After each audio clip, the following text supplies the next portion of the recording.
Você que está me acompanhando já sabe, é a campanha do delegado Fernando Veloso, mas a gente hoje vai dar uma paradinha porque o assunto é muito importante.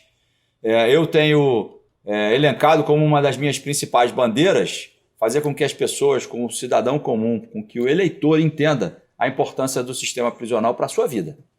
A gente está distante desse assunto, a gente não quer tomar conhecimento disso, porque é um ambiente hostil, é um ambiente até desagradável da gente falar, mas eu tenho insistido nesse assunto pela importância que ele tem para a nossa vida como cidadão comum. E aí eu não vou falar sobre isso sozinho aqui, por isso que eu dei uma paradinha na campanha, vim aqui para o estúdio, você está vendo esse visual bacana aí, é para a gente mudar exatamente isso, mudar essa imagem que a gente tem do Rio, para não ficar só essa imagem bacana que está aqui no estúdio, mas para que a gente tenha um Rio lindo também para a gente viver, como cidadão carioca e fluminense. E aí, para isso, eu trouxe duas pessoas aqui que têm mais de 20 anos de conhecimento do sistema penitenciário.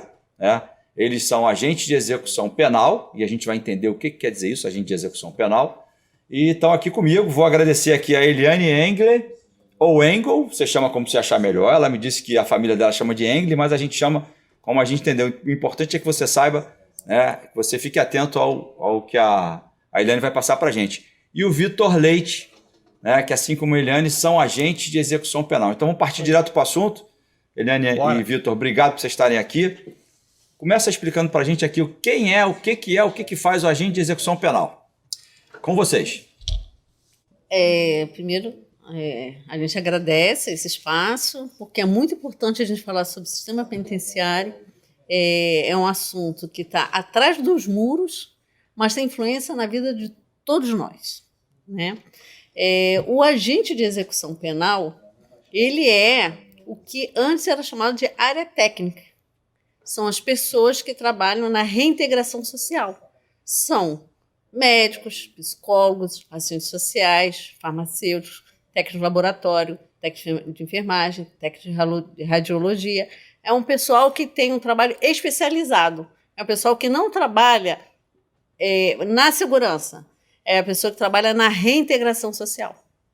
Já começou a explicar muito bem, Vitor. Então, pelo que a Eliane já falou aqui, quem está acompanhando a gente já percebeu, e a gente vai deixar para o finalzinho essa história de reintegração, porque eu acho que é o que quem acompanha a gente, mas eu vou deixar você aí curioso, e a gente vai dar um panorama para entender melhor, que é para quando a gente chegar nesse capítulo aí que tem a ver com a reintegração, que acho que é o interesse de todos nós. Sim. Mas, Vitor, então, o agente de execução penal não é o policial penal, que antes era o agente penitenciário e que antes, lá atrás, foi o carcereiro, que é a memória que as pessoas têm hoje. Quem está dentro do presídio lá, da unidade prisional, ou é preso, e a Eliane já puxou a minha orelha aqui, que falou que não é mais preso, é privado de liberdade. Exatamente. Mas no linguajar comum a gente acaba chamando de preso. Não é mais ou é o preso ou é o carcereiro. Então não é mais carcereiro, é agente penitenciário que hoje virou policial penal. O agente de execução penal não é o policial penal. Não. É outra figura. Explica um pouquinho mais com as tuas palavras aí o que a Eliane já abriu para a gente aqui. O agente de execução penal é o servidor do Estado que vai estar trabalhando, fazendo essa parte que não é segurança, vigilância e custódia.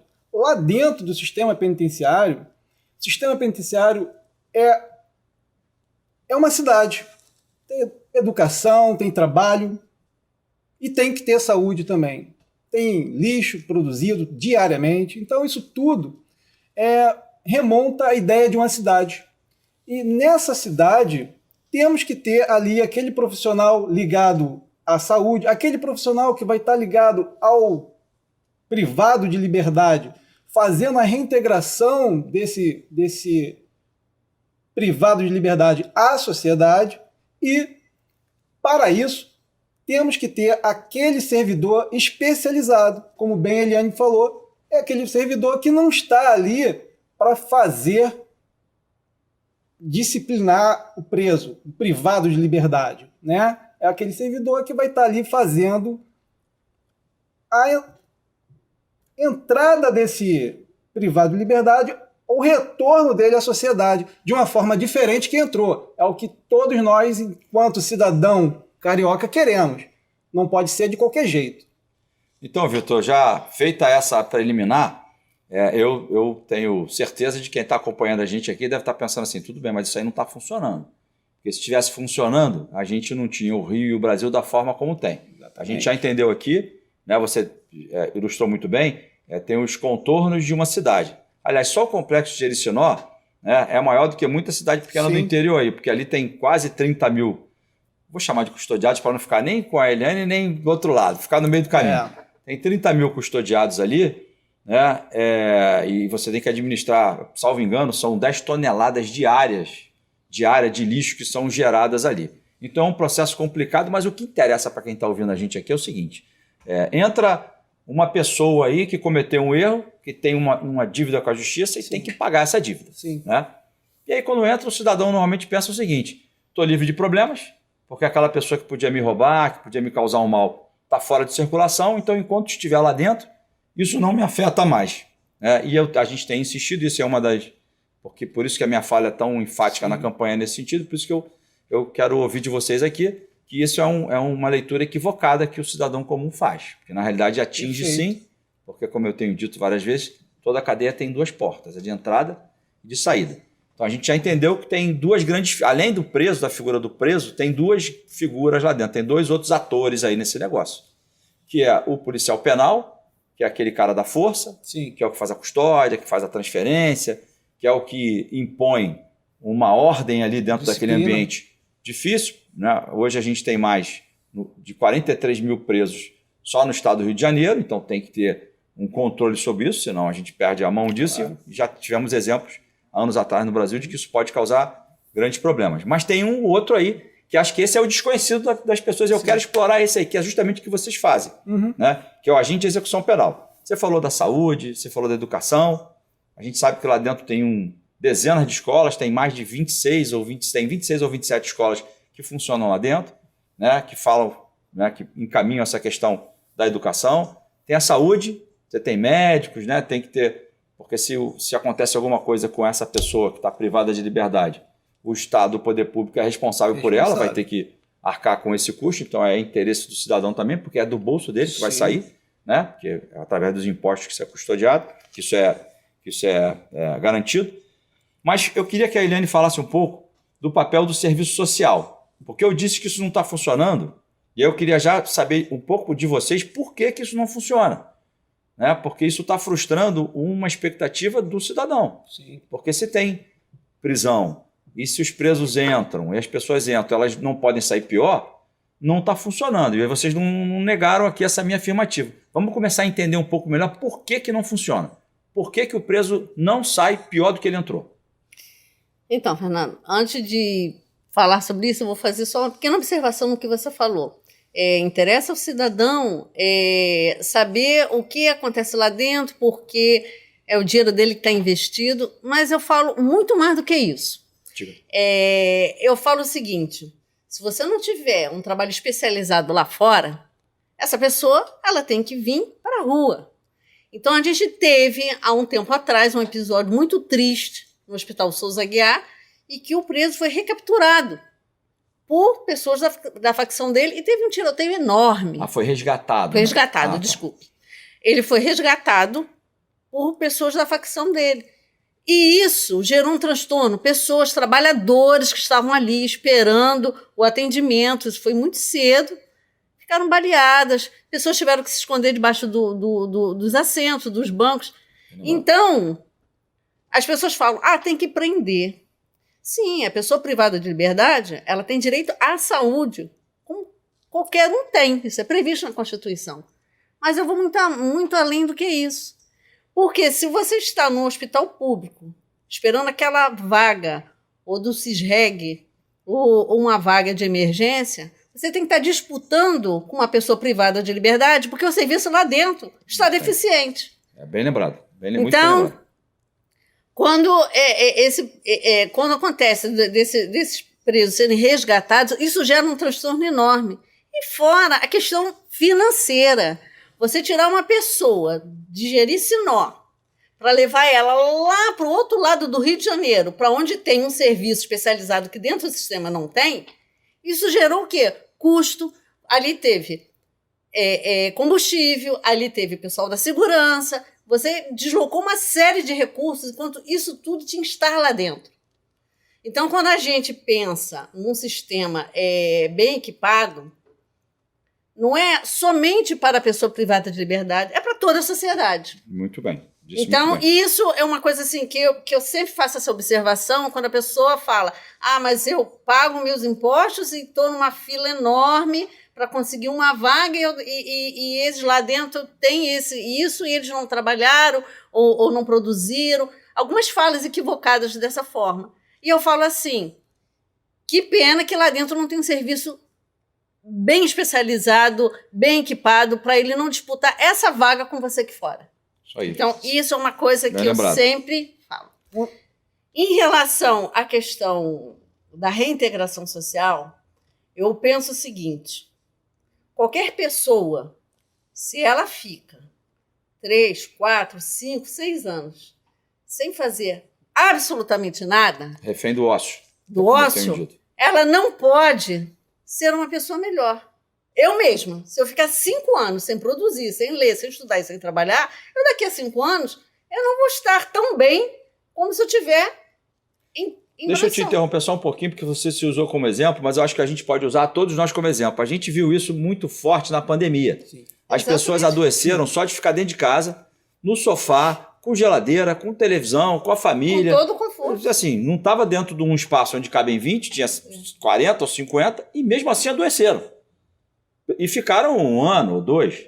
Né? Então, eu acho que você diz muito bem quando você diz, a gente não pode esperar Sim, que a gente vai deixar o sujeito lá, dentro de um depósito humano, sim. e em algum momento, né, desse tempo aí, 2, 3 ou 4 anos, ou 10 anos, a gente abre a porta e diz assim, agora vai para lá e cumpre a regra do que acontece lá fora. Acho que é isso que você quer dizer. Ninguém pode sair melhor se ela não for incentivada a produzir, a pensar, a raciocinar. Eu conversando informalmente com uma pessoa já em liberdade, essa pessoa me falou que ficou 5, 6 anos por um crime banal, mas por ser reincidente, né? E eu perguntei, o que você fez lá dentro? Numa conversa formal, ele falou assim, nada. Eu não fiz nada. Eu só vi televisão quando eu conseguia ver. Como uma pessoa pode melhorar, evoluir, né? Do ponto de vista social, nessa perspectiva. Então, falta investimento lá dentro. E uma questão que é muito séria. Como é que a gente trabalha um efetivo de mais de 43 mil com menos de 30 assistentes sociais? Diz pra gente, explica pra gente, Eliane, qual é o papel do assistente social. Porque quem está acompanhando a gente e foi vítima de um transgressor, de um criminoso, a pessoa tem uma indignação natural dela, né? E ela pensa assim, olha, essa senhora é assistente social, eu acho que o trabalho do assistente social é importante, mas o trabalho da assistente social é importante aqui fora, porque tem muita gente que precisa do assistente social aqui fora. E você está destacando a importância do trabalho da assistente social do lado de dentro dos muros. Você falou muito dessa coisa da pessoa ficar sem fazer nada, né? A mente vazia, oficina do diabo, não é isso? Que a sabedoria popular diz. E é isso mesmo, que a pessoa fica refém do ócio e refém das garras da facção, que é um outro assunto que eu quero que a gente entre aqui também, que a gente sabe que, na medida que vocês possam falar, que a gente sabe que isso aí é um outro grande problema. Mas eu quero inserir uma outra variável na tua fala aí, que é o trabalho. Eu tenho cunhado uma frase, né, desde que eu fui secretário da SEAP, que preso bom é preso trabalhando. Quando eu digo isso, eu estou encaixando um pouco de tudo que a gente está falando aqui. Diz para a gente, explica para quem está acompanhando a gente aqui, qual é o papel da assistente social nessa questão do preso bom é preso trabalhando. Então, o serviço social, ele é previsto na Lei de Execuções Penais, né? Lá existe um artigo dizendo sobre a assistência do serviço social. E, assim, desde o momento que uma pessoa nasce aqui fora, né? Eu já vou começar lá quando a criança nasce, né? Um casal cujo companheiro foi preso, quando essa companheira ela tem seu bebê aqui fora, ela já precisa do serviço social do sistema penitenciário. Porque essa criança, ela precisa ser registrada por um pai, né? Que o pai ele quer registrar por essa mãe, e ela, para poder inserir essa criança no SUS, essa criança ela precisa de uma certidão de nascimento. Então, Quando a criança nasce, ela já precisa do serviço social dentro do sistema penitenciário. Que bom que você trouxe família aí. A gente tem que deixar o Vitor participar desse negócio aí, Vitor. É que o assunto tá tão quente aqui que... É bom, tá, é bom. Serviço social, eu sou fã do serviço social. Eu vejo que o serviço social ele tem um papel fundamental. Porque, Veloso, o preso ele é privado da liberdade. Ele não é privado dos direitos que ele deve ter enquanto custodiado do Estado. Até porque, se ele, custodiado do Estado, é privado do direito, o que o Estado está fazendo? E aí é uma reflexão, você cidadão, que pensa, bom, é um punhado de gente que tem que ficar lá, tem que desaparecer. Não é dessa forma. Não é dessa forma porque esse preso, esse privado de liberdade, ele sairá um dia. E ele deve sair melhor do que entrou. Ele deve sair de uma forma diferente ou de uma forma bem mais elaborada, com trabalho, com mais outra, com indicação de trabalho, com saúde.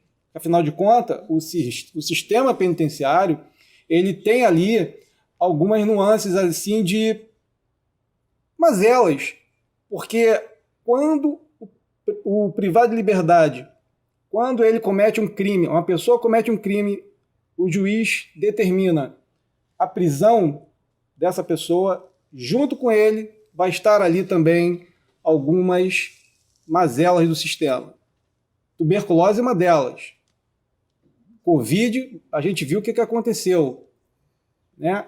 Meningite, muito comum. Eu queria que você explicasse, Vitor, essa coisa da tuberculose, porque eu vou insistir numa fala que pode estar presente na leitura de muita gente que está acompanhando a gente. Falta muita coisa no serviço público de saúde aqui fora. Sim. Muito trabalhador, muita gente que não errou, muita gente que não cometeu crime, tem uma carência no serviço de saúde. E aí deve pensar assim, tá defendendo lá, o cara que está preso, ele errou, eu não errei, quer dizer, não tem para mim, mas tem para ele.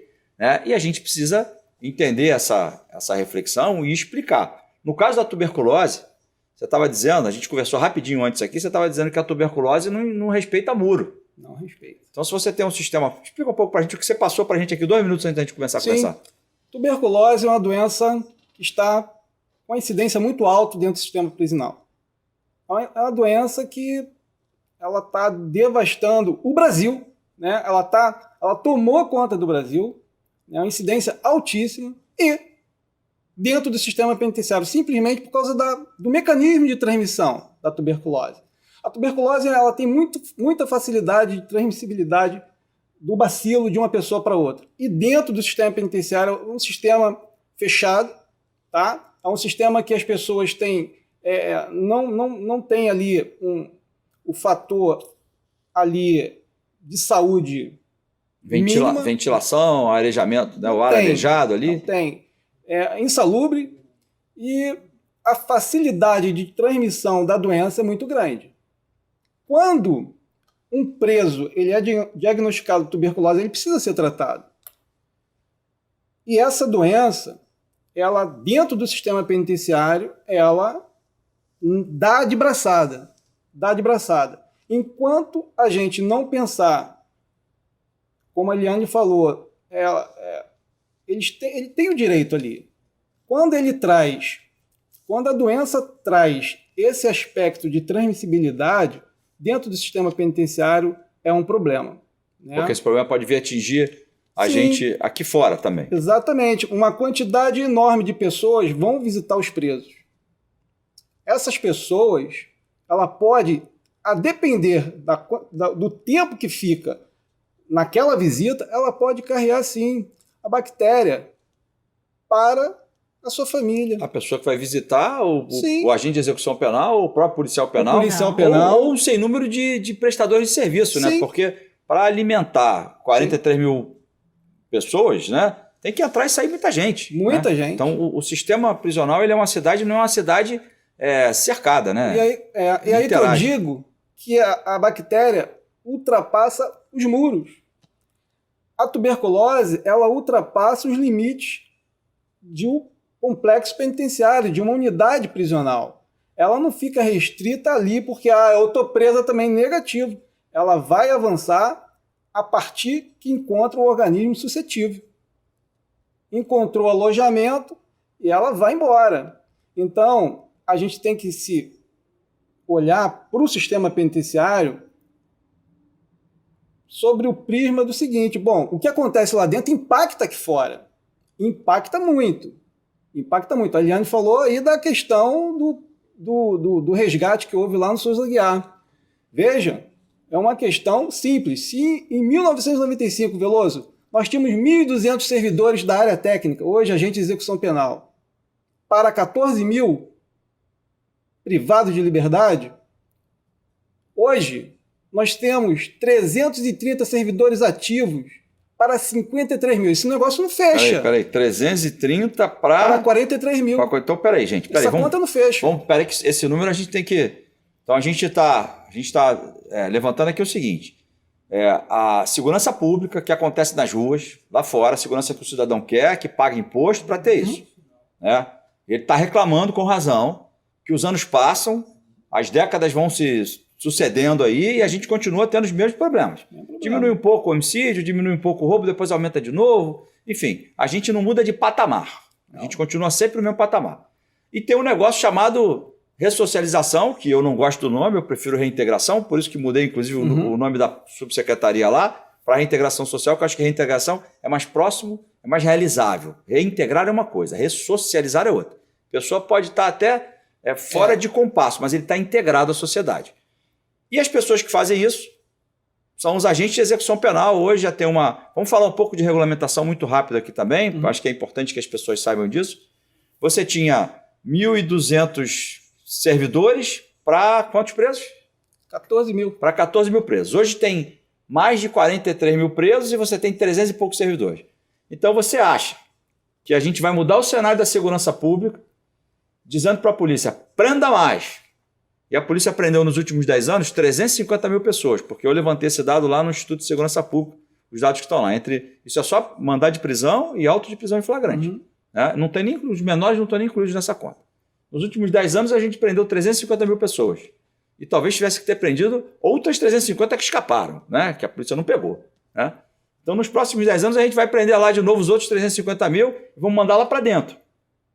E a área de execução penal, que é responsável por encaminhar isso, porque essa missão não é a missão do policial penal. Não. A missão do policial penal é a missão de força. Sim. É a missão de custódia, não deixar pular muro, não deixar cavar buraco, tem que levar para a audiência, leva e traz, mantém a ordem, mantém o controle da cadeia.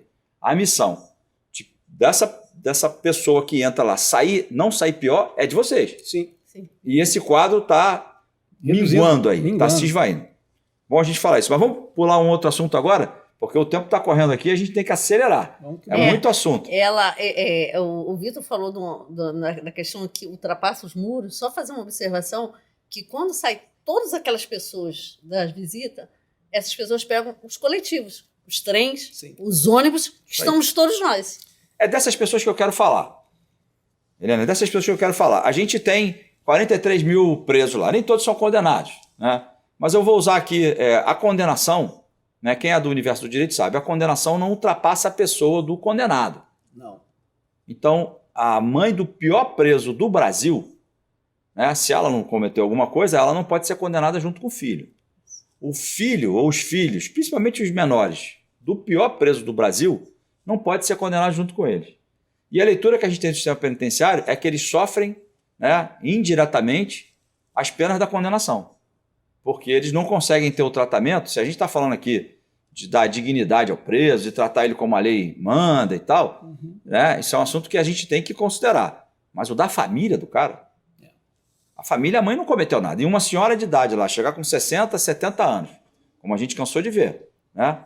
Entrar lá no Complexo Sericinó, tem que andar lá 2 km, 3 km, para andar naquele sol lá escaldante, levando lá sabonete, toalha, né? Coisas que faltam, que o poder público às vezes vacila e não entrega. Verdade. E ela é tratada como se fosse, vou dizer um termo grosseiro aqui, mas a audiência vai me perdoar, mãe de vagabundo?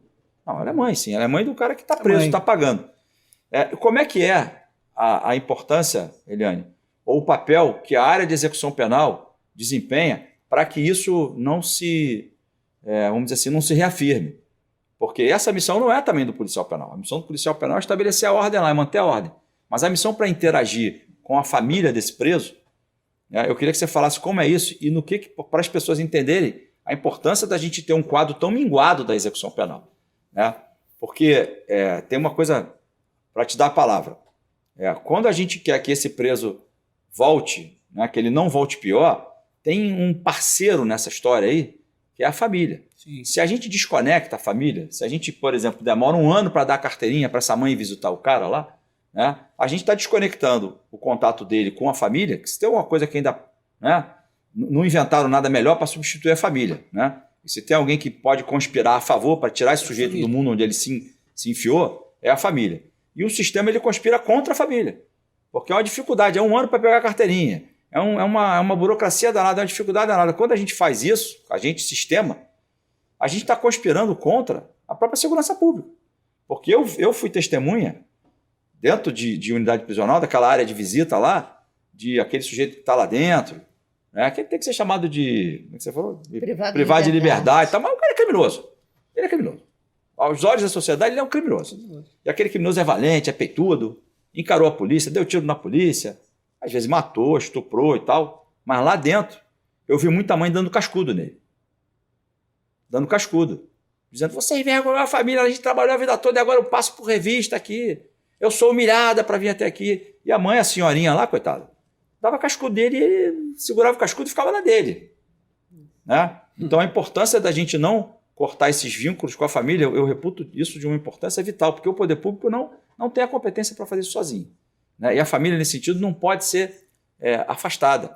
Como é que a área de execução penal pode atuar nesse sentido? Então, os dois, a pergunta. Fernando, esse preso, essa pessoa privada de liberdade, que saiu de liberdade e eu comecei informalmente, essa pessoa só conseguiu se reintegrar graças à ajuda da família, né? Que conseguiu ajudá-la. Mas, como eu havia falado, antigamente, como bem fala o Vitor, né, eram 1.200 funcionários para 13 mil pessoas privadas de liberdade. Hoje são 300 e pouco para 43 mil. Antigamente, nas unidades, havia 3, 4 assistentes sociais. Hoje não tem mais. Hoje não tem nenhuma. Hoje nós somos itinerantes. O que é ser itinerante? Tem função a cumprir, tem missão a cumprir numa unidade, a assistente social se desloca para lá. Aí tem uma outra missão em outra unidade, ela acaba a tarefa dela e vai para outra unidade. Como é que você pode estabelecer vínculos, até com familiares, para que você possa dar um serviço mais digno, se você está itinerante? Porque nós não temos mais pessoal. Isso é uma maneira é o cobertor curto, né? Exatamente. Isso é o cobertor curto, isso é a solução de cobertor curto. Exatamente. Você falou uma coisa que eu achei muito legal, a gente até pulou, que foi a coisa do preso que tem o filho, né? E aí, para registrar, quer dizer, a pessoa que está de fora, que não conhece o sistema penitenciário, imagina que assistente social é aquela pessoa que vai lá fazer carinho no preso, pegar o preso no colo e dar uma florzinha para ele. Não é nada disso, né? Não, nada disso. Então, assim, você vê, a gente já viu uma situação, você trouxe um exemplo aí rapidinho, né? Essa criança que está nascendo aqui, que é filho do preso, ele não foi condenado, o juiz não condenou o filho dele. Não. É verdade. Ele não está condenado. Né? Ele vai ter problemas, ele vai começar a ter problemas na sua vida, né, civil, se ele não tiver o apoio, e normalmente essas pessoas são pessoas com muito pouca renda. Então, se a assistente social não faz esse papel para a família do preso, a gente está conspirando a favor de que essa criança que está nascendo aí, amanhã ou depois, se transforme num outro problema também. E eu acho que é isso que tem acontecido muito. Então é uma outra destaque que eu faço, mas o Vitor ia falar alguma coisa, eu entrei na... A questão do privado de liberdade, eu volto a falar. Ele é privado de liberdade, mas ele não é privado de direitos.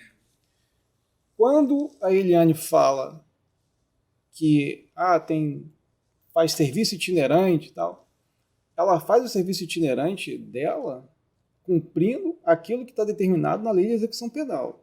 A gente tem uma outra questão acontecendo dentro do sistema penitenciário do Estado do Rio de Janeiro, que é o PNASP. Sim. O PNASP ele traz na estrutura dele alguns servidores para a atenção básica. Explica o que é PNASP, Vitor. É uma política nacional para a saúde do preso, privado de liberdade. Né? A saúde integral, privado de liberdade.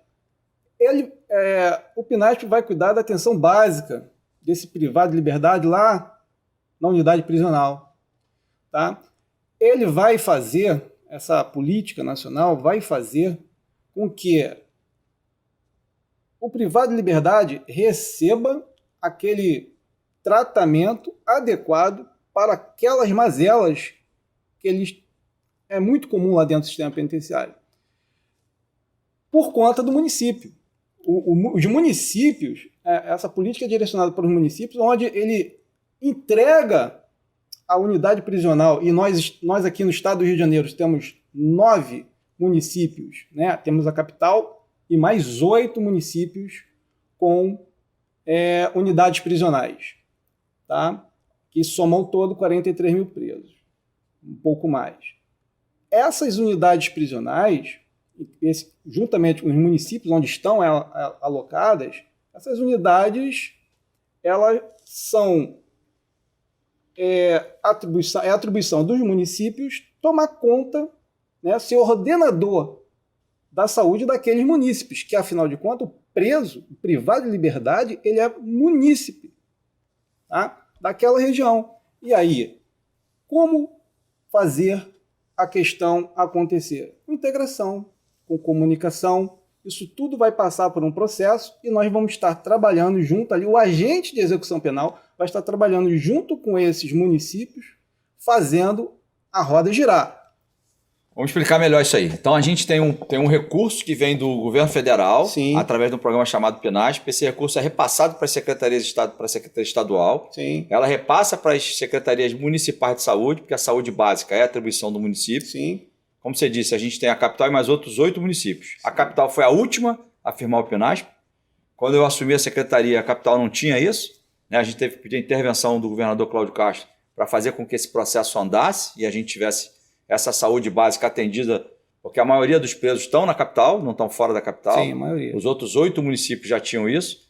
Se isso não acontece, a gente tem um outro prejuízo, né? Porque se o preso adoecer, se ele morrer, isso vai gerar um passivo a ser pago pelo poder público, que é pago com o dinheiro dos impostos que nós recolhemos. Então, a gente não está isento desse problema, né?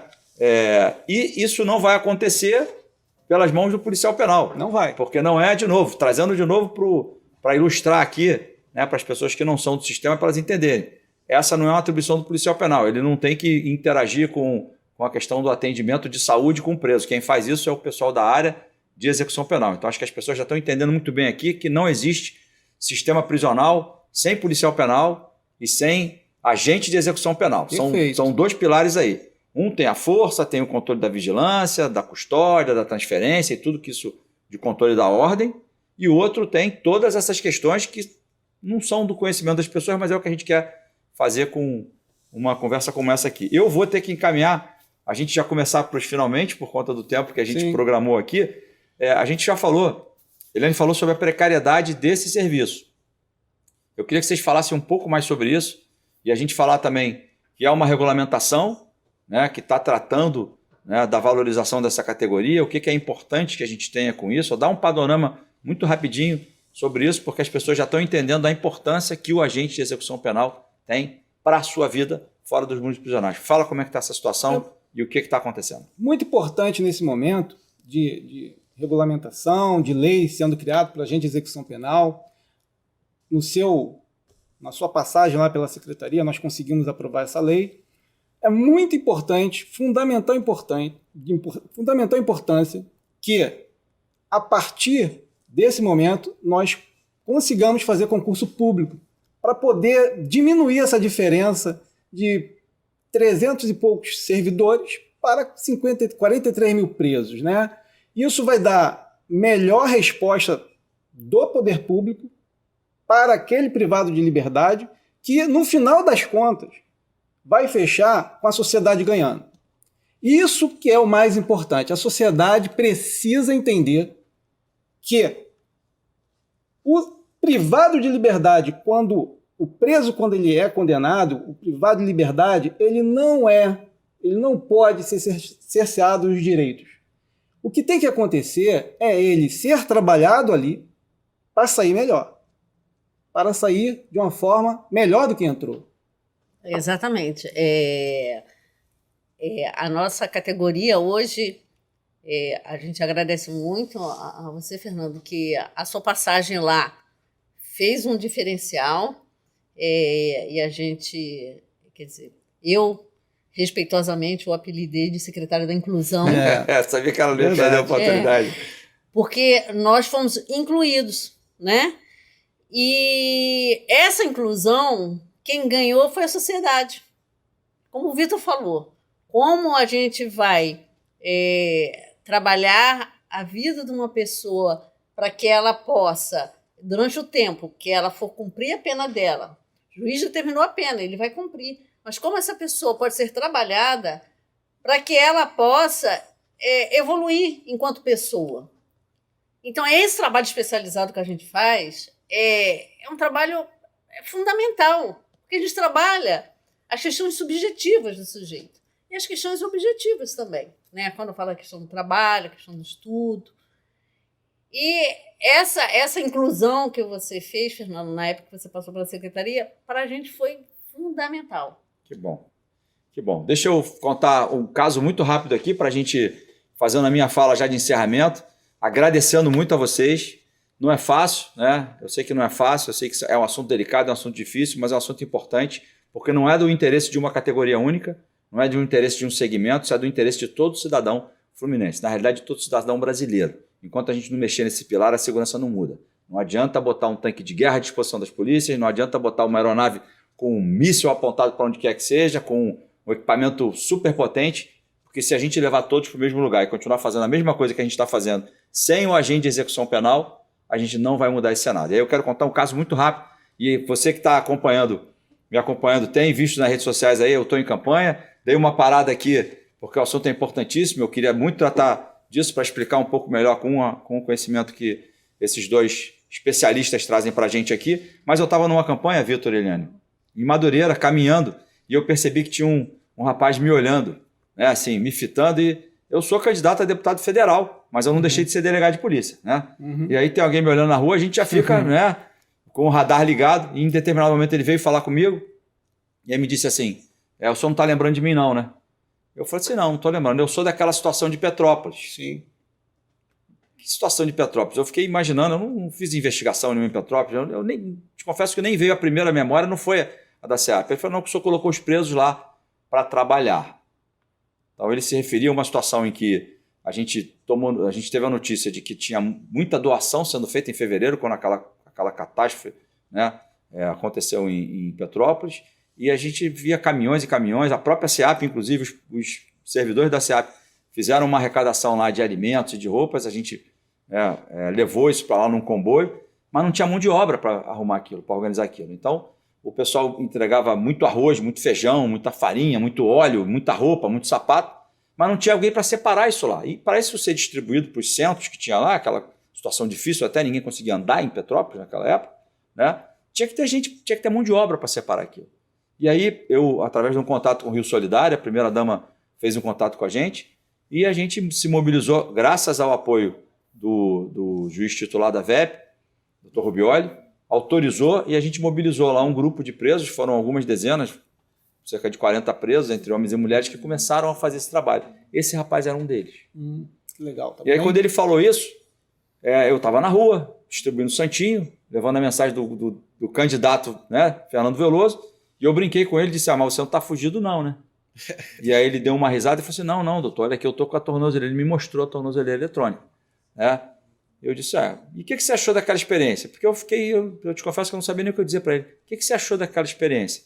E ele já emocionado, ele disse, olha, eu passei 4 ou 5 anos lá dentro, eu não perguntei o que ele fez, também não interessava. Eu passei 4 ou 5 anos lá dentro e eu nunca senti, né, e tudo que eu ouvi dos que estavam lá dentro, eles nunca sentiram o que sentiram quando tiveram aquela oportunidade que o senhor deu para a gente. Porque só para explicar para quem está acompanhando a gente, os presos ficaram no Quitandinha. Então, Quitandinha, né, quem conhece o Quitandinha, aquilo é um palácio, aquilo é de uma maravilha, né, fenomenal. E os presos saíram de dentro da jaula, porque eles vivem numa jaula, eles saíram de dentro da jaula e foram para o palácio, se sentindo alguém, porque eles sabiam que eles estavam fazendo a diferença na vida das pessoas que precisavam muito, né? E aí esse rapaz disse isso para mim, aí eu disse, que bom que que foi importante para você e tal, espero que você não volte para lá, né? Ainda brinquei com ele, falei, olha, se eu for eleito, eu vou voltar aqui, que ele está trabalhando em Madureira, me disse onde ele está trabalhando ali, eu vou voltar aqui para ver se você continua aqui, se você tiver voltado para lá, eu vou saber. Ele, não vou não. E ele já, nesse ponto, Vitor, Eliane, ele já estava já com as lágrimas correndo nos olhos. Então, assim, não tem fala nenhuma aqui de mimimi, de nada disso. Ele fez o que ele tinha que fazer, eu mandei fazer o que tinha que fazer, com o rigor necessário, mas eu, assim, isso foi um esbarrão. Quem eu ia imaginar jamais que eu, em campanha, eu não tinha decidido nem entrar em campanha naquela época. E imaginar que ia encontrar com uma pessoa lá, me mostrar a tornozeleira eletrônica e me dizer que participou de uma ação que eu tenho muito orgulho de ter feito aquilo, né? De ter proporcionado àquelas pessoas ali a oportunidade de eles se sentirem, né? Mostrando para você fez alguma coisa muito errada, porque se não tivesse feito muito errado, não estava aqui dentro. Né? O que te trouxe aqui para dentro foi a sua decisão, não foi nem a polícia nem a justiça. Cansei de dizer isso lá dentro. Mas encontrar esse